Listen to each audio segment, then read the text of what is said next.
House to now adjourn the Manager of Opposition Business. Thanks, Speaker. With the clock ticking to 4:30, this government just gave up.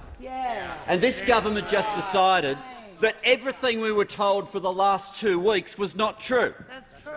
Because for the last 2 weeks we were told getting the encryption legislation fully legislated was incredibly important, and we were told this in the strongest terms.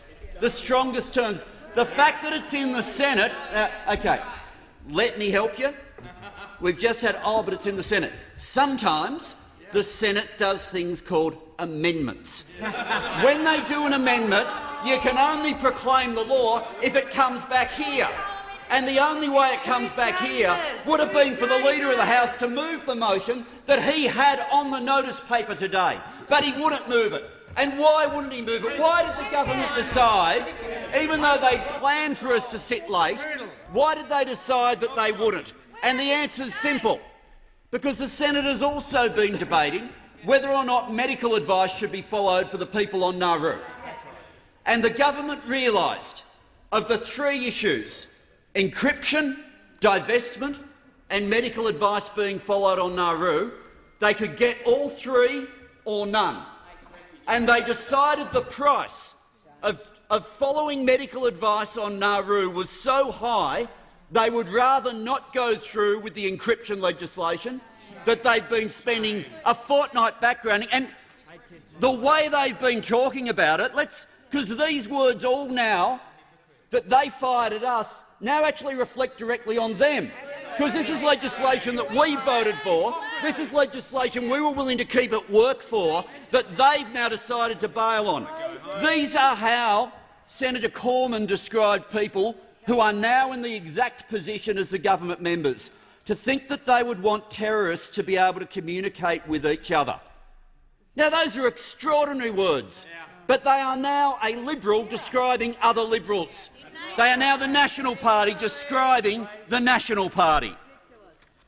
On divestment, this isn't that they spent the last 2 weeks talking about it. They backgrounded to the papers today that they were going to make sure that this legislation, the privatisation of the electricity assets, and that's exactly the form the bill's still in, that they would make sure that went through the House of Representatives today.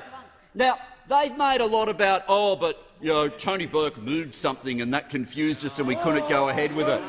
Now, let's have a think about what I didn't give leave for. I didn't give leave for the bill to be taken as a whole. That meant the minister at the table needed to understand every clause of the bill, because we were going to debate it clause by clause.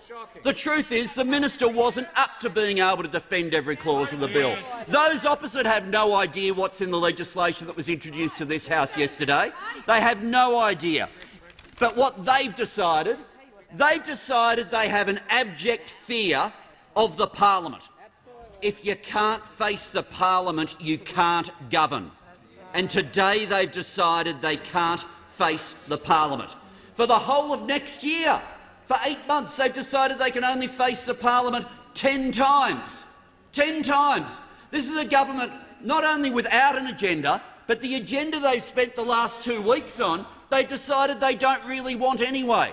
But what sort of government decides that having a win on something that they described as essential for national security, forcing something through which they had the numbers on, they just had to sit through the whole debate, which would have been a bit humiliating for the minister, but they had to sit through the whole debate, and I suspect divestment would have made it through the House.